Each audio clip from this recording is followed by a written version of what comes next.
I'm the Sustainability Innovation Consultant at the Ramville Catskill Library System. Today, we are learning about the Hudson Valley Community Air Network.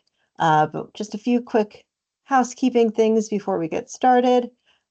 Just a reminder to keep yourself on mute unless prompted to unmute, just to cut down on background noise on the recording. And also, this session is being recorded. After the session, you will receive an evaluation, and once the recording is available, that will be sent out to all registrants. Also, another session will be added to the calendar. You're hearing about it first.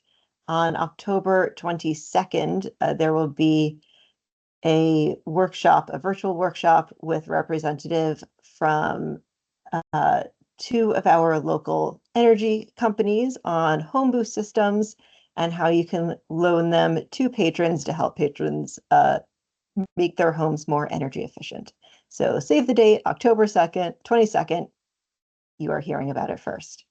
And with that, I am going to hand it off to our presenters. We have Eli Duker, who is the Director of Bard Center for the Environmental Sciences and Humanities, and Desiree Lyle, who is the Bard Community Sciences Lab Manager and Building Scientist. Thank you, Eli and Desiree. Thank you, Joanna, and thanks to everyone for showing up today to talk about air quality. Desiree and I are really excited, particularly to be speaking with librarians, and we are very excited about the possibilities, the opportunities that we have here to maybe work together to help expand the capacity of us everyday community members to understand what our air quality is like, and be able to look at measurements that are actually near us as opposed to miles and miles away. So welcome everyone. So basically what I'm going to be talking to you about, and the reason why I'm so excited to be talking to folks that work at libraries is because about 5-6 years ago at Bard College, we have this lab called the Community Sciences Lab. And that space is where we try to work with community members based on questions that community members have about the environment. And back then, there were folks that started asking us questions about air quality. And we were really used to answering questions about water quality, drinking water, and is it safe to swim in the Hudson Valley, that kind of thing. And so we started getting questions about air quality. And one of our student interns, Michaela Lahote, started getting interested in ways to bring information about air quality to the people that were asking the questions. This was actually before it was so easy to look up your air quality on your phone. It was a time when air quality was actually kind of an unknown. Everyone had assumed that in the Hudson Valley, air quality is great. We got our mountains, we got our beautiful water. And so one of the ideas that Michaela had was to reach out to libraries, local libraries, and ask if we could put up what we call purple air sensors, air quality sensors at libraries and start paying attention to the air quality. And so it's really exciting to be engaging with you all because we've done a bunch of work with libraries in the Hudson Valley, which we'll talk about in a minute. But it is I'm really excited about the possibility of expanding outside of what we have covered so far, and I hope you all are interested in that. So please, if you have any questions, I'm not sure how Teams works, but maybe there's a chat that you can ask questions in. We're gonna give a presentation that's probably about 20 minutes, 30 minutes, and then we'll be open for questions and any thoughts or ideas that you all have about participating in our network. So as Joanna said, I'm the director of the Center for Environmental Sciences and Humanities at Bard. For those of you who may not be familiar, Bard College is located in Dutchess County. It's right across the river from Saugerties, which is in Ulster County, and is a tiny little liberal arts school that's actually better known for its arts than it is its sciences. But basically, we have figured out ways to use the interest of students and faculty who are in the arts, actually, and other realms to start working on these environmental issues.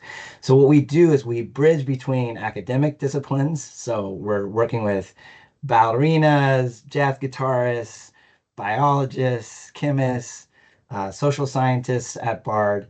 We bridge between those academic disciplines, and then we partner with local communities, the ones that Bard really exists in, to better address what we're calling wicked environmental problems. I don't know if you all have heard this term wicked. It gets thrown around a lot in the academic arena, and it basically describes how complicated and tough the environmental issues that we're faced with right now are.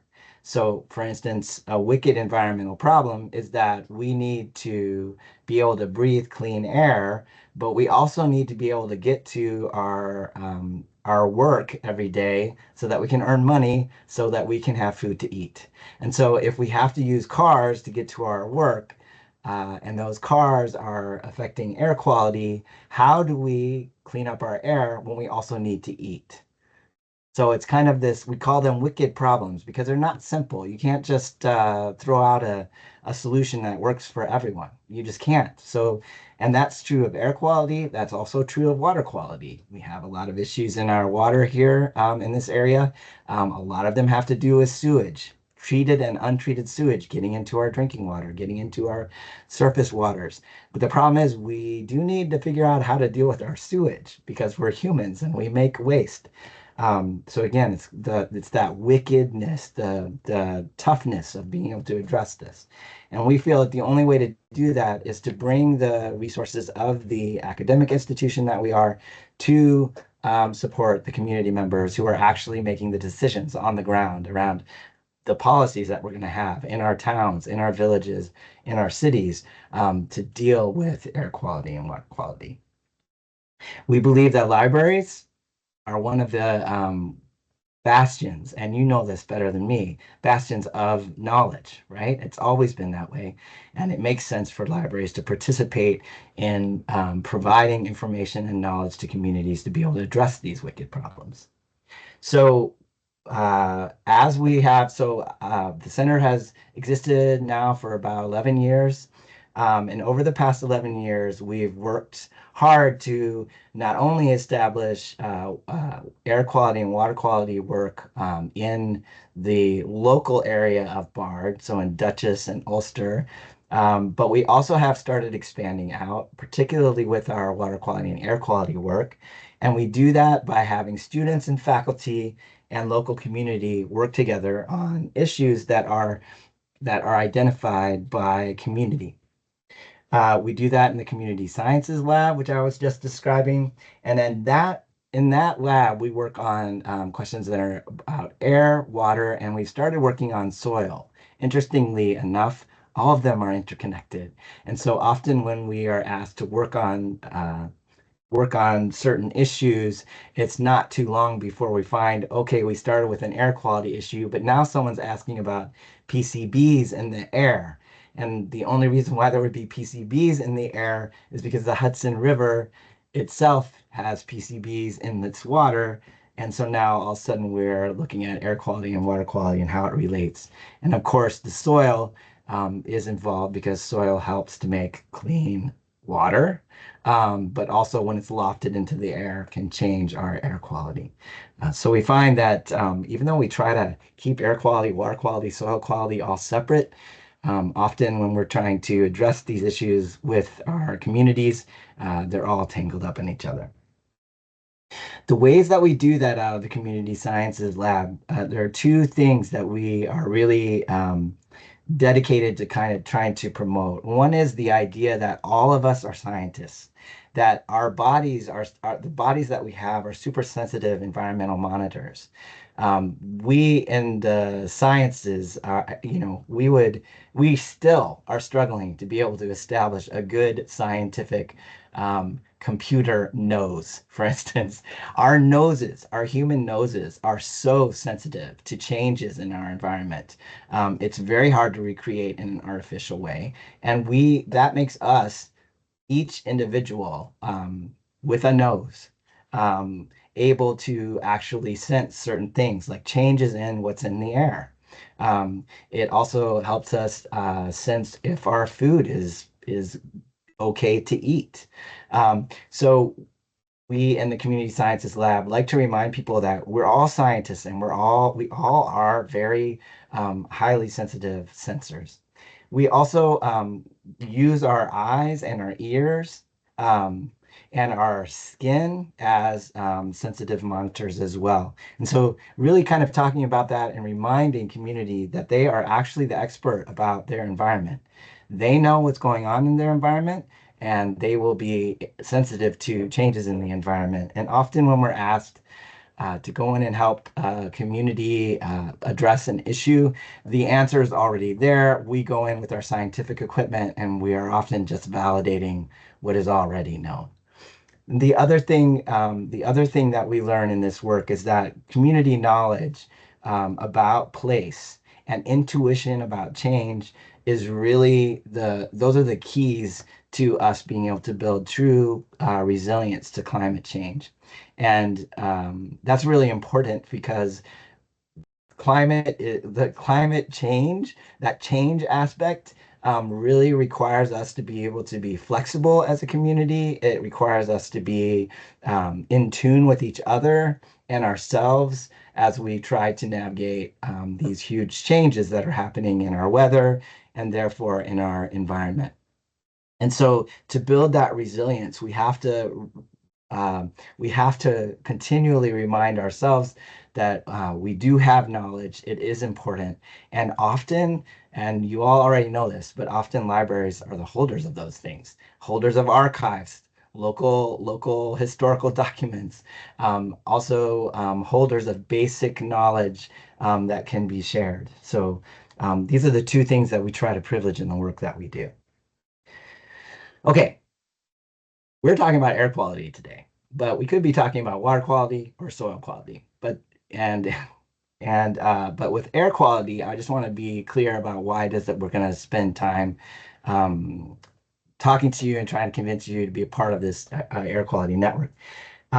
So the reason why it's important to understand air quality is because air and not water is the fluid that we engage with most. So air is considered a fluid. Clearly, it's not as dense as water, but it is a fluid, and it is the fluid that we engage with most intimately with our human bodies. Okay, so Craig just took a drink of water. Um, I'm assuming it's water.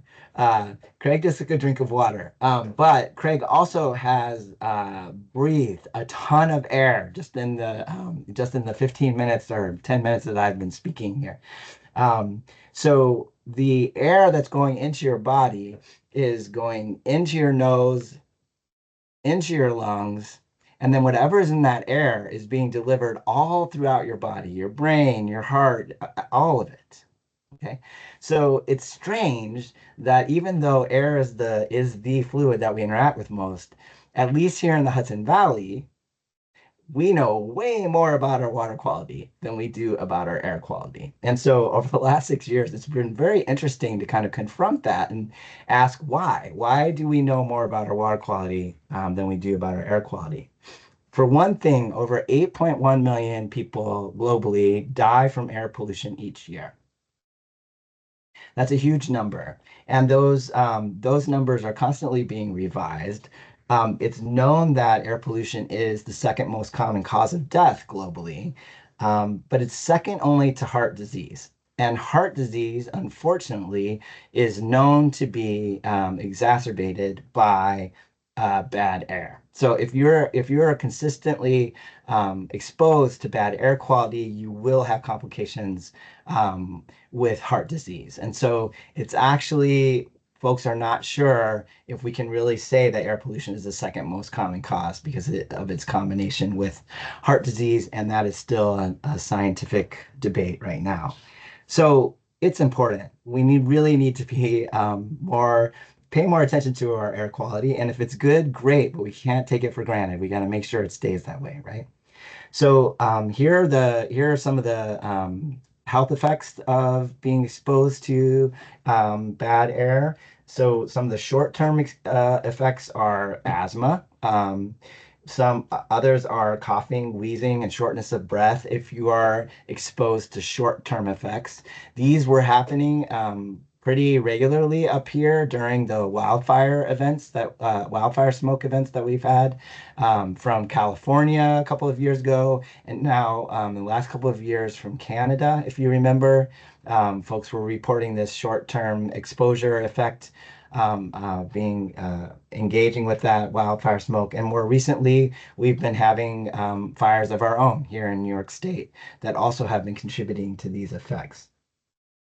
The long-term effects, of course, so chronic exposure to bad air over and over can result in stroke, lung cancer, respiratory conditions, of course, and cardiovascular disease.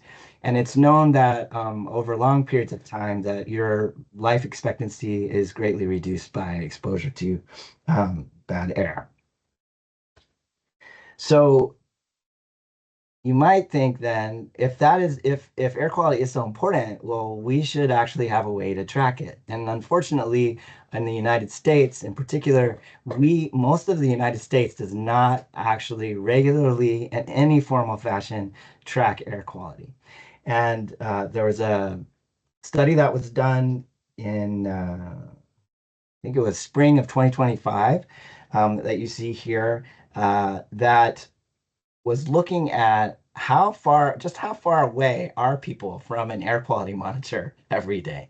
And those air quality monitors could be from the national government, from the state government, from municipal um, efforts, but any sort of formal reporting or recording of air quality data.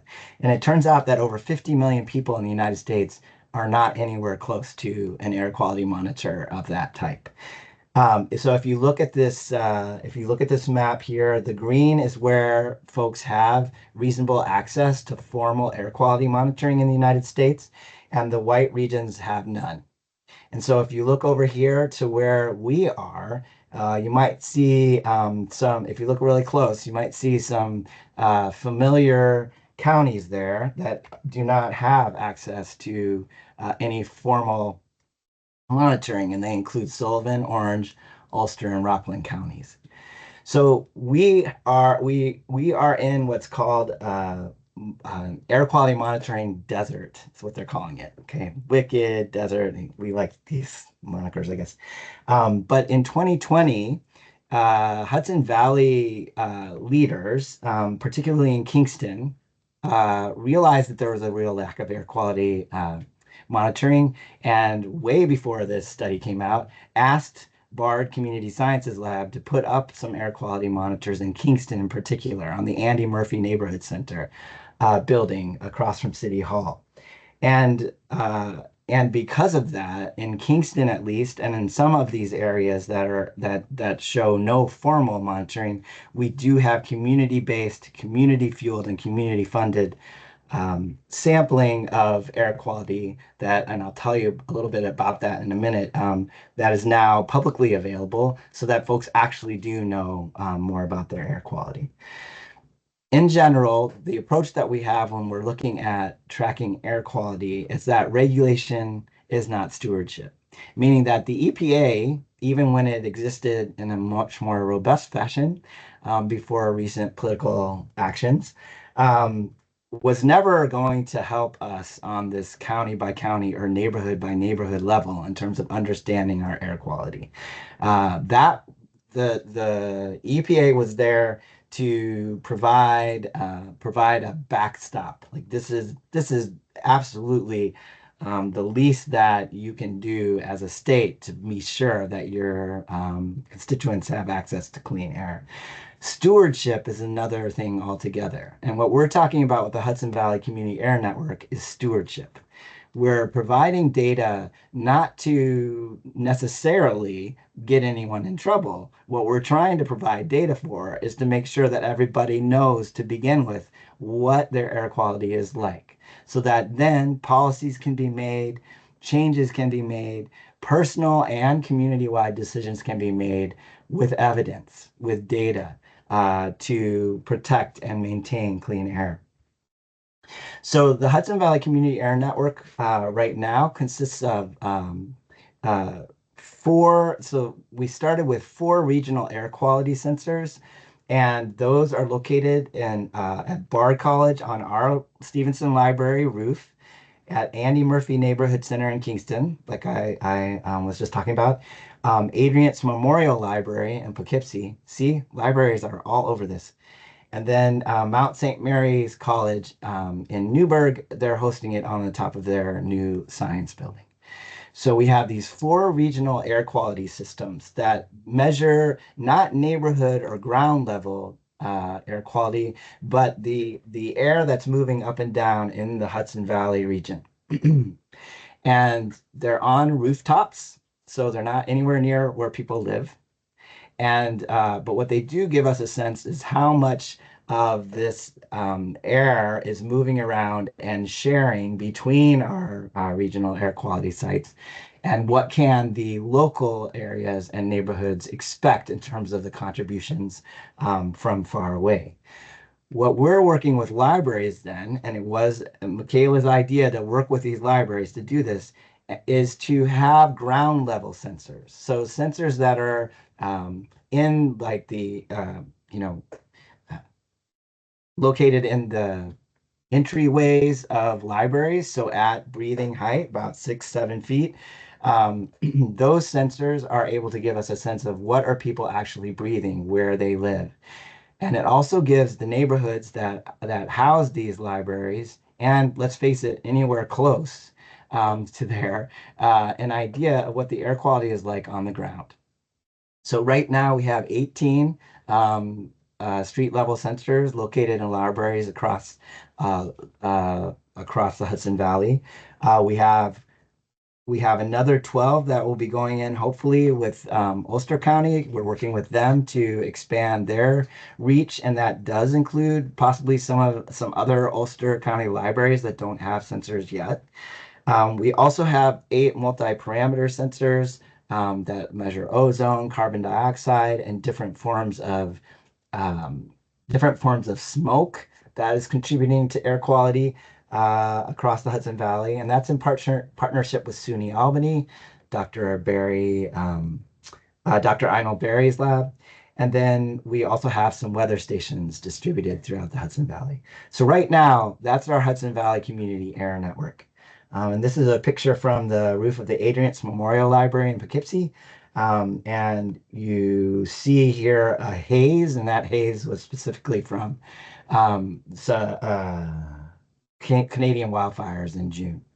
Um, so it definitely demonstrates that, we're in a new age where we're having some air quality issues that we're not used to, and it's really helpful to be tracking these. Okay, so the Hudson Valley Community Air Network, one of the things that we've put together is uh, real-time data reporting of the sensors that are on these rooftops. So the ones in Bard area, Andy Murphy Building of Kingston area, Adrian's Memorial, the Poughkeepsie area, and then Mount St. Mary College, the Newburgh area. Those four sensors are now up on a platform that's provided by Just Air. Just Air is an environmental justice tech startup. They focus on air quality. They started in Detroit, where air quality is always a challenge, and have partnered with us to create a platform so that now the public, including you, and if you want to go ahead and scan this what is that called? QR code, and you can go ahead and sign up, justair.app. And this platform allows you to take a look at real time what is the air quality being reported by these rooftop regional sensors. The really cool thing about this Just Air app as well is that you are able to sign up. So it'll ask you for your phone number, and the reason is that you can favorite certain monitors that you want to hear from, and you can tell the platform to text you when air quality is getting worse at a site. So if someone who has asthma, or you have someone in your home who has asthma, Or if you're like me, I have that, and I'm just a data geek and I like to know what's happening with air quality. You can favorite a monitor and it will text you when air quality goes above limits that are set by EPA. So it'll tell you when it's moderate conditions. It'll tell you when it's hazardous conditions for certain people.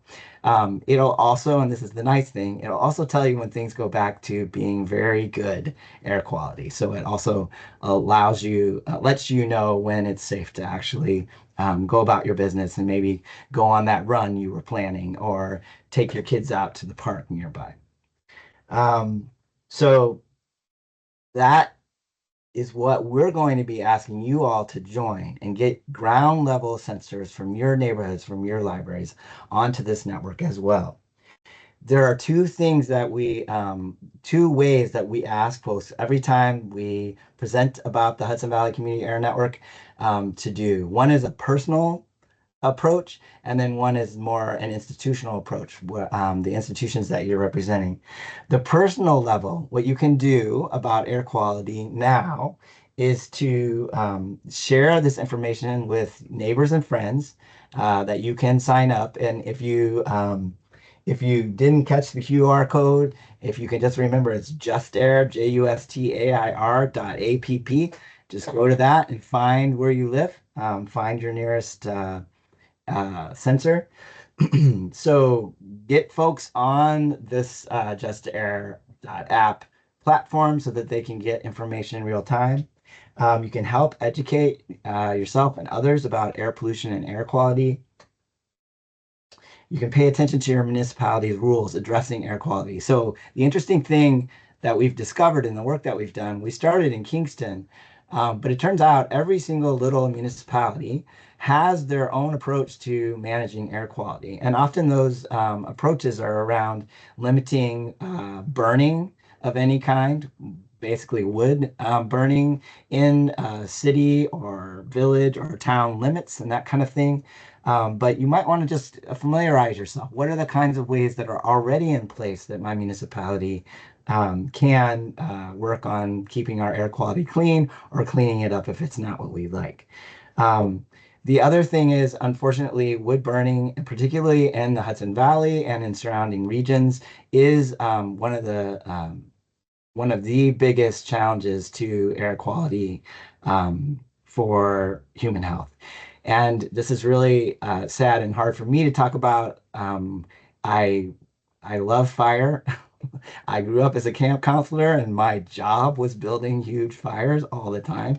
And so this has been a really tough thing for me as a scientist to come to grips with the fact that something that I really enjoyed and that I associate with being up here in the Hudson Valley is actually really detrimental to my health and the health of everyone else who breathes it.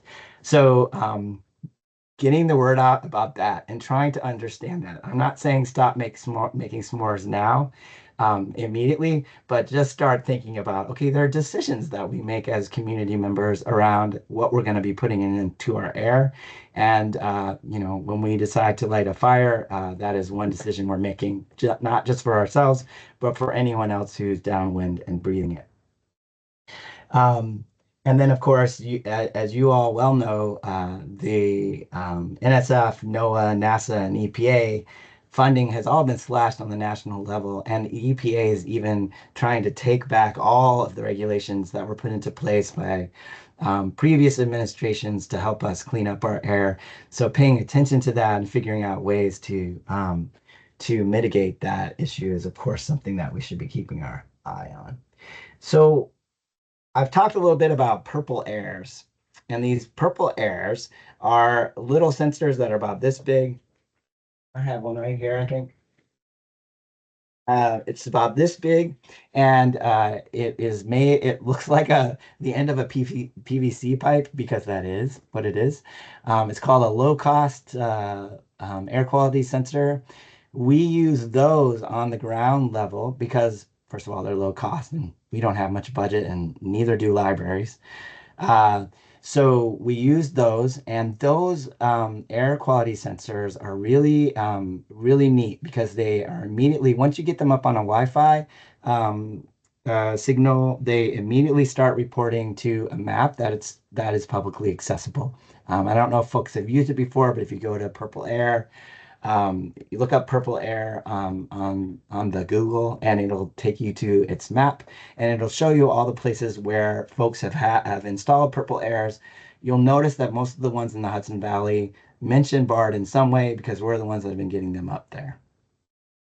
The next step from that is to get those not just on that Purple Air network, but onto the Just Air platform so that we can both be looking at publicly accessible real-time data from the rooftop, so telling you what's moving around regionally, while also being able to look at what we're exposed to on the ground level. And the key to the Just Air platform is that your patrons, if you put up a Purple Air at your site, your patrons would be able to favorite that monitor and then start getting real-time texts when things are really bad in your neighborhood. So so basically, what we're asking you all to do, and your colleagues, is to try to help make this network bigger. Make our Hudson Valley Community Air Network bigger so that we are covering more of the counties that really need it, which are the ones that you represent, I think. Um, so we're looking to add to the street level air quality sensors that we have and to expand into other neighborhoods.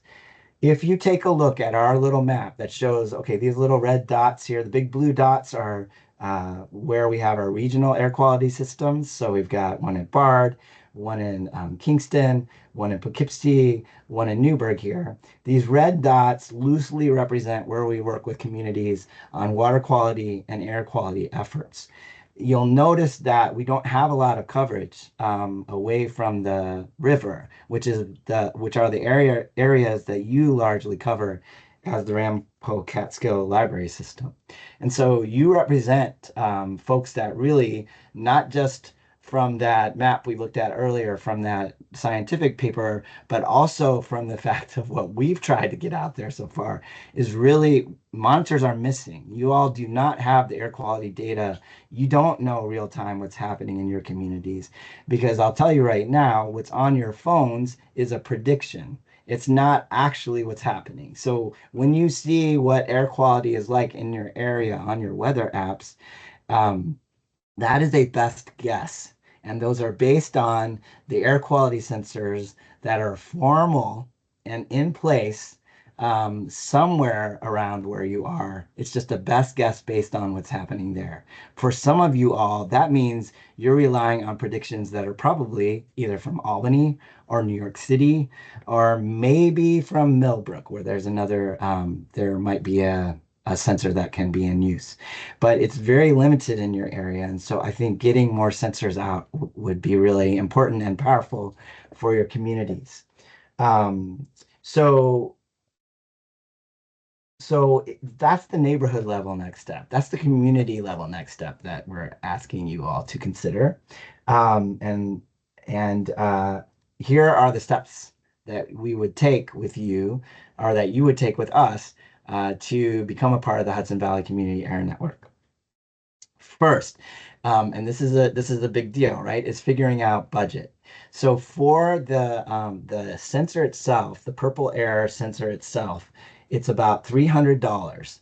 We're suggesting to libraries now that are joining now that you spend that $300 and get, there's a type of air quality sensor still about that big, but it lights up different colors based on the air quality that is occurring at the moment.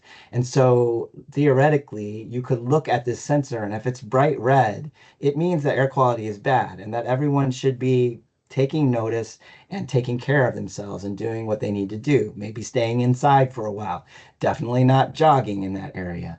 Making decisions that keep you safe. So but if it's really good air quality, it glows bright green, which is also nice to see. And it's also a reminder that our air quality is often very good.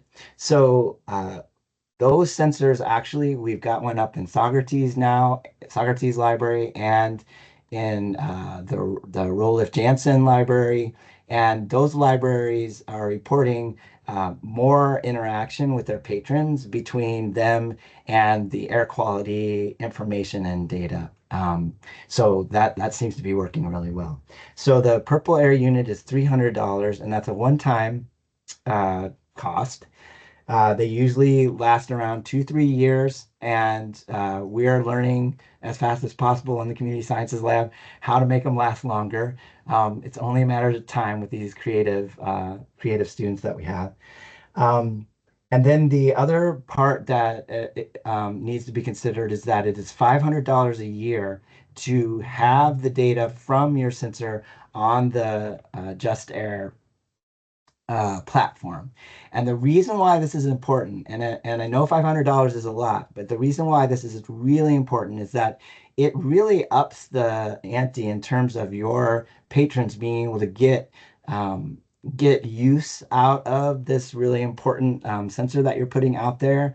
It is a proactive way for your patrons to benefit from this what you're hosting. So if they sign up and say, I live near this library and I want to know if the air quality is bad, they can go favorite that monitor at your library and then be getting texts that alert them to when the air is not good.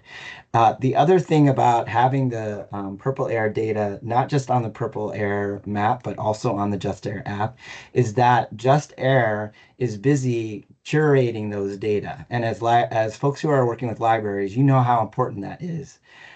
Purple Air does not actually allow just anyone to get access to data, historical data from air quality sensors. It's actually really difficult, and they often charge money to be able to get information about air quality.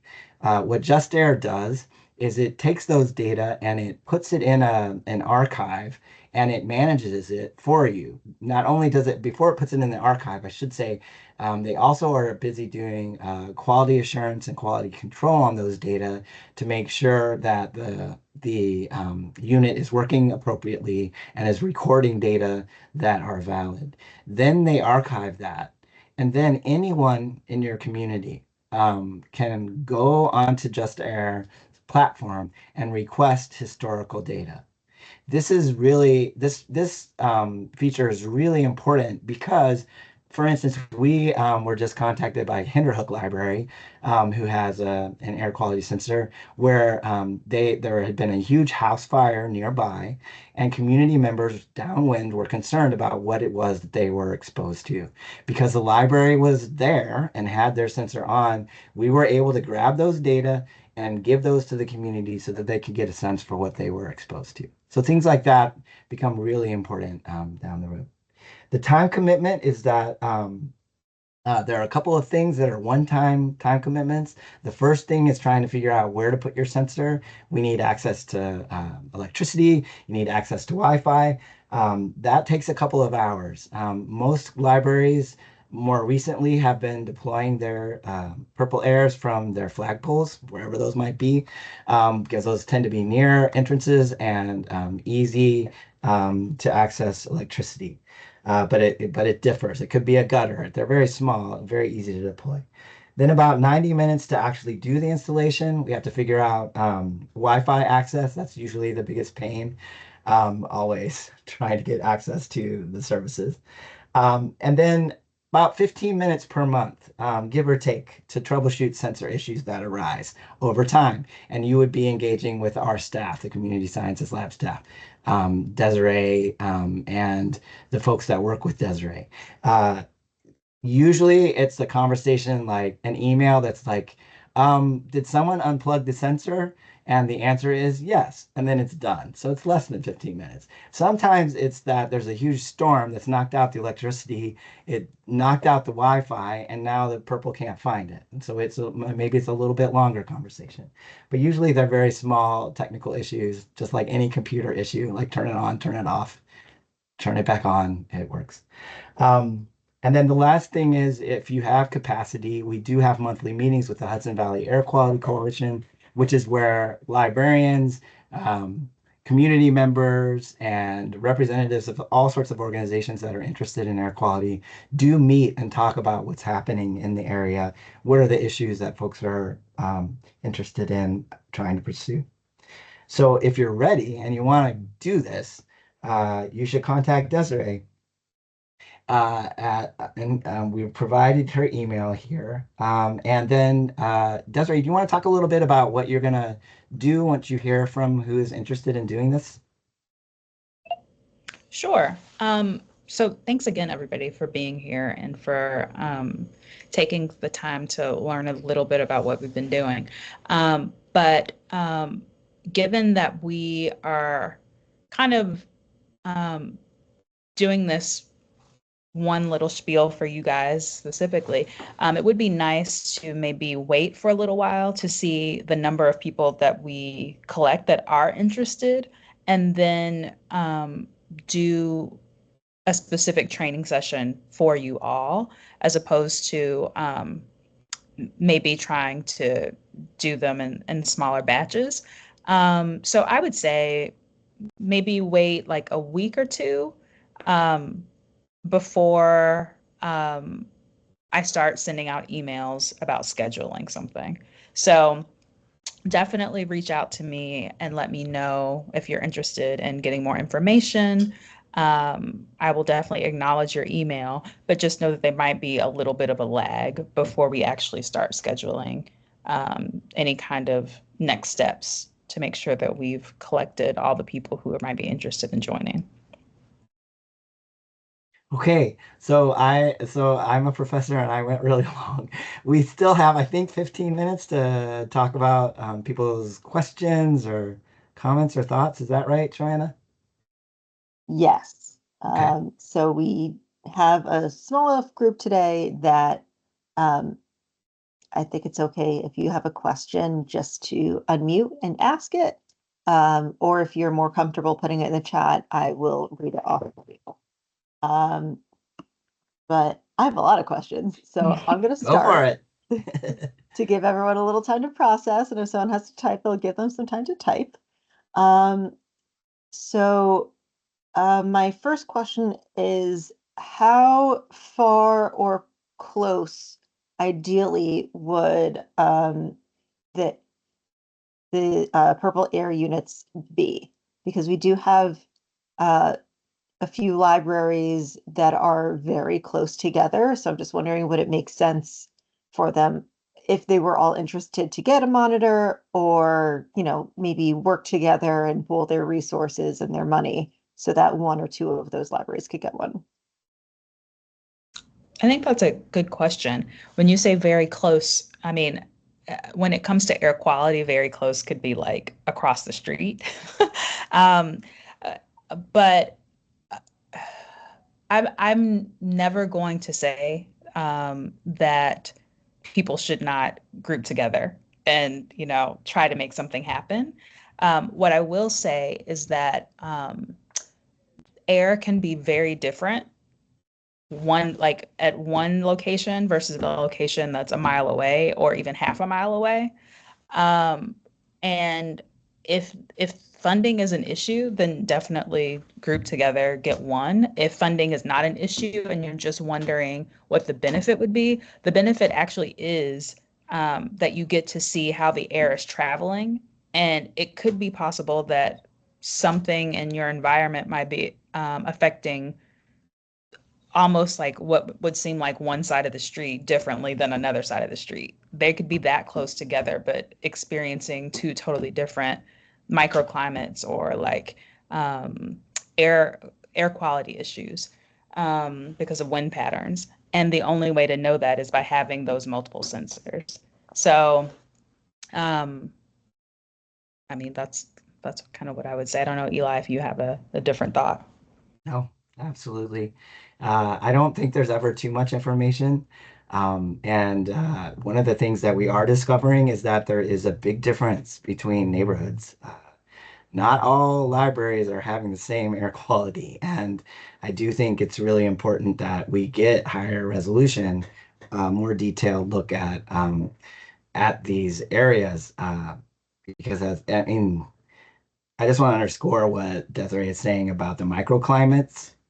We live, so, we've got the valley, and we've got these interesting weather patterns that happen because we're in a valley and we have the river. But also further out, there's going to be different influences, particularly the mountains, that can set up some pretty different and close together areas and pockets of air quality differences.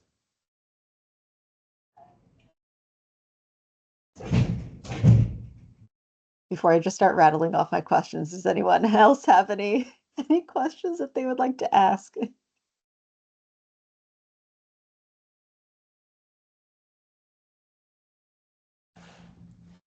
Okay. So my next question is about library programming. So you already mentioned, I think it was the Kinderhook Library that helped their community when there was a house fire.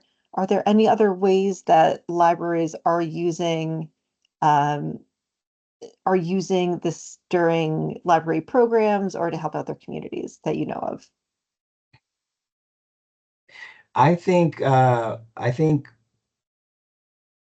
are a couple of other ways that libraries have been engaging. One is just having the sensors up and putting up informational brochures and posters. So that use the QR codes and allow people to instantly see the data. We have been supporting libraries in putting up posters that now, the ones that have the LED changing sensors, demonstrating, okay, if it's orange, it's this, if it's red, it's this, if it's yellow, it's this. So we've been helping with that. So there's a lot of kind of passive. The active programming, there's a lot more room to grow with that. And we've been really limited because we are a very tiny staff.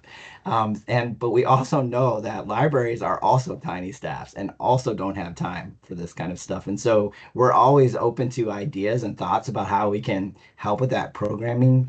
One of the, with Adrian's Memorial Library having the regional air quality sensor on top, we did have an event with them, which brought some of their patrons together and community members and neighborhood folks together, and just, had an hour and a half event talking about what we were doing and what specifically that sensor was providing.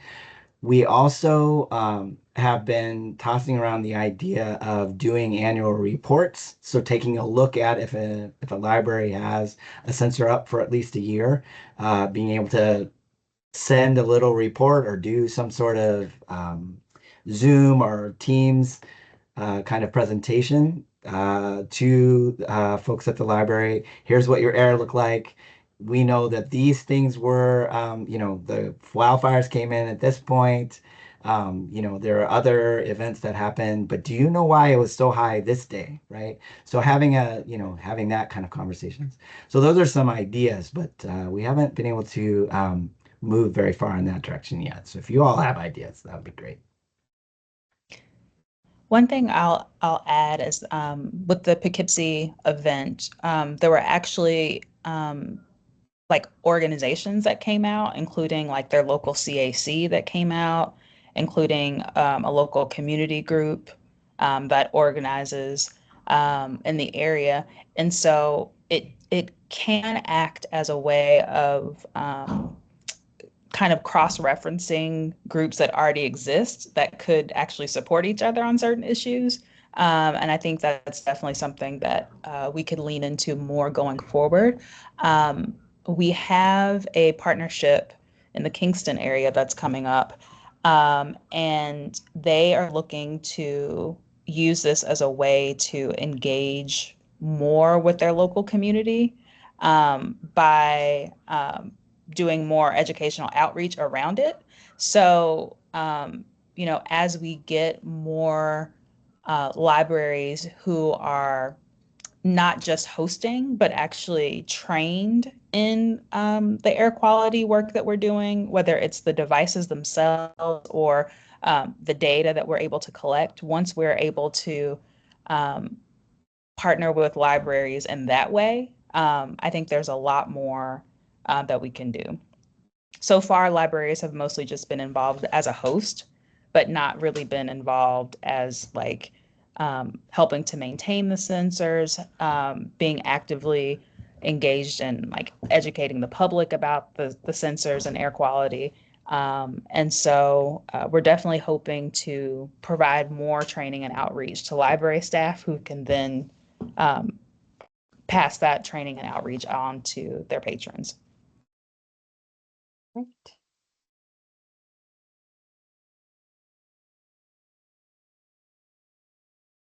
Just pausing in case anyone else has a question before I move on through my list.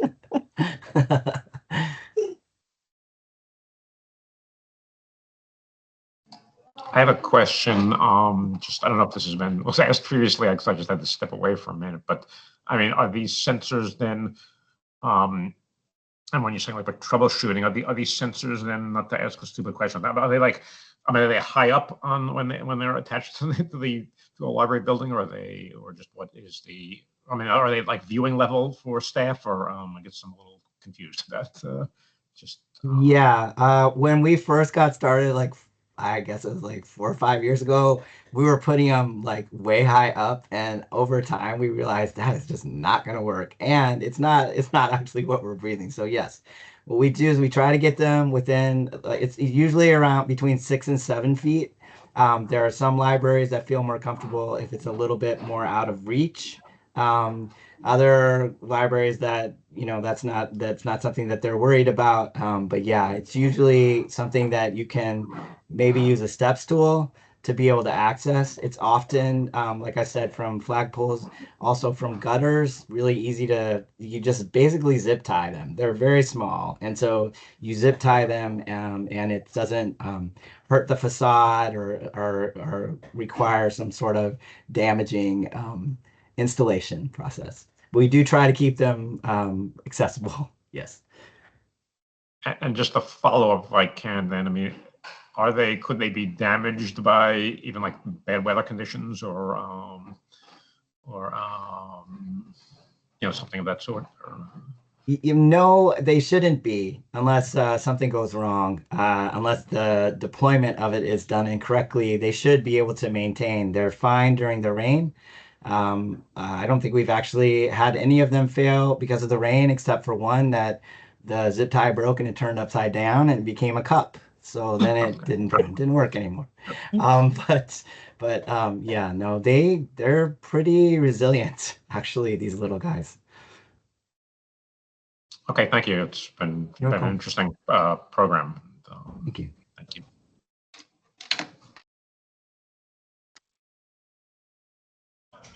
Well, one of my questions was, do we need to put holes in the building to install them? So it took care of that. No, you will be happy to know that some of the first libraries we tried to install these in were in Tivoli and Rhinebeck, and they really love the facade of their historical buildings. And so we learned quickly that we needed to make it very simple. So now we got it down. Excellent. I'm just wondering, do you have any tips on, what people can do to improve their local air quality, besides not driving? Yeah. Well, not burning would be another one, burning wood. We know that, a lot of people use wood still as their primary source of heat in the wintertime. So, if that's an issue, we're not expecting you to get a second mortgage to find some other way to heat your home. But recreational burning is something that's not, necessary or required. So if we could curb that, that would be a huge thing to improve air quality in the Hudson Valley, especially because people like to come here for wood burning and wood burning purposes. There's that, and then also it's a bridge fuel. It's not great for climate, we know, but gas is actually cleaner in terms of the air quality than oil and wood burning.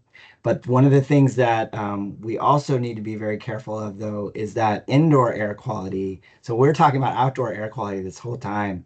Indoor air quality is also something that is really important, and arguably sometimes it's more important because we're not outside much. So indoor air quality is something that, on a house by house basis, you really need to be careful. For instance, gas stoves actually create bad air quality in your house.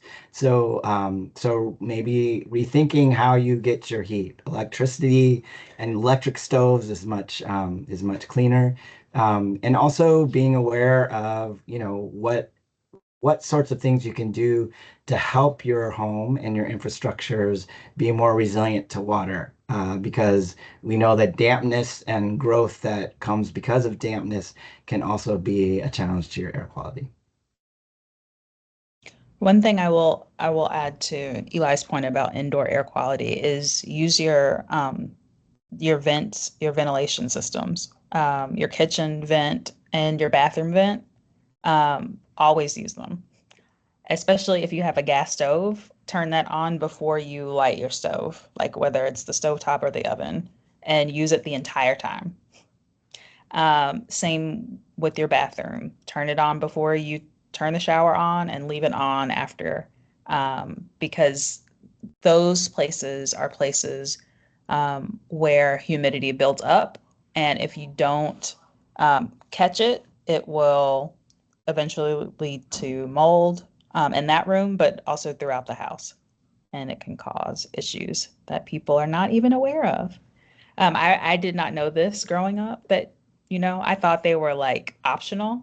They're actually not. You should always use them. So.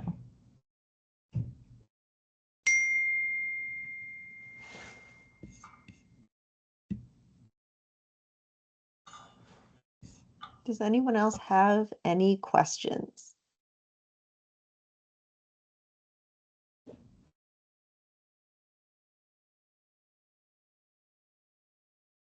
All right, well, it is basically 3 o'clock, so I think we'll call it. Thank you so much, Desiree and Eli. Thank you for having us. It was such a pleasure to be able to present to you all, and we're really looking forward to working with you in the future. Please reach out. Yes. Absolutely. All right, everyone, I hope you enjoy the rest of your day, and keep an eye out for a follow-up email from me. All right. Thanks, Joanna. Bye-bye, Bye, everybody. everyone. Thank you.